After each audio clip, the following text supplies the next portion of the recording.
let me see your age with the camera. Hi, I'm Sally Richard's mother. Hi, I'm Brianna. I'm Richard's sister. I'm 18. Hi, I'm Keegan. I'm 17. I'm Richard's girlfriend.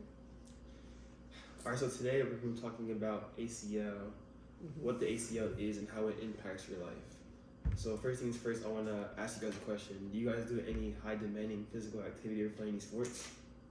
Yeah. Yes. Looking at it like that. Yes, I play volleyball.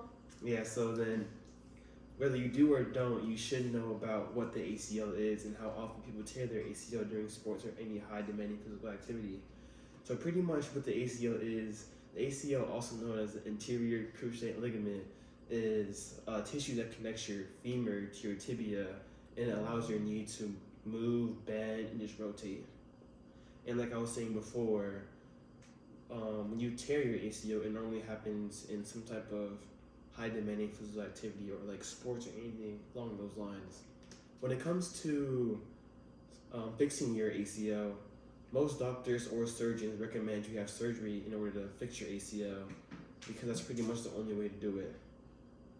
When you tear your ACL, you hear some type of pop or tear when you tear it, but this isn't always the case.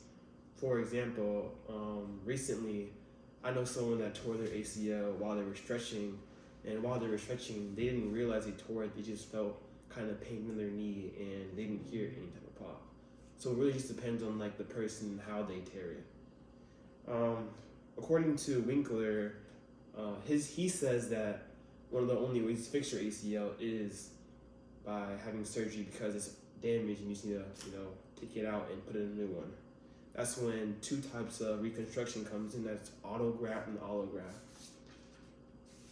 So pretty much, not many people know what autograft or allograft is because they're not really educated on their anatomy of their own body. So according to Hinzenkamp, the difference in between allograft and autograft is autograft is when you take tissue from your own body to repair your ACL, and autograft is when you take tissue from another person's body, such as a cadaver, which is pretty much a corpse, to repair your ACL. And the physician or the doctor that is treating you is going to tell you about the strengths and weaknesses of the two, so you can pick which one you decide to do.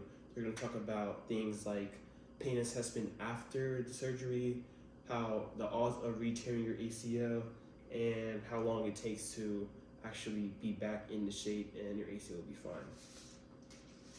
So the last thing I want to talk about is the recovery time for your ACL. Depending on the person and how committed you are to repairing your ACL, it can take anywhere from 6 months to 12 months. If you're really committed on fixing that ACL, it could take closer to 6 months, and if you're slacking on your physical therapy and not really putting in that work, it takes more closer to 12 months. And specifically speaking, Kading says that it's important to commit to repairing your ACL and committing to that physical therapy because it really matters how long it matters depending on you if you want to really get it fixed or not. So to conclude, what the ACL is, the ACL, as I said, is a ligament in your knee that helps move, bend, and rotate your knee. And it's important to recognize what it is because if it happens to you or anyone you love, you should know about what things you should get or if it does happen to you. And like I said, most surgeons or doctors recommend you do have surgery to fix that ACL, and autograft and allograft are the two ways to fix it, and one just takes tissue from your own body and another takes tissue from another person's body. And recovery time, depending on your commitment, takes anywhere from 6 to 12 months. And thank you for listening.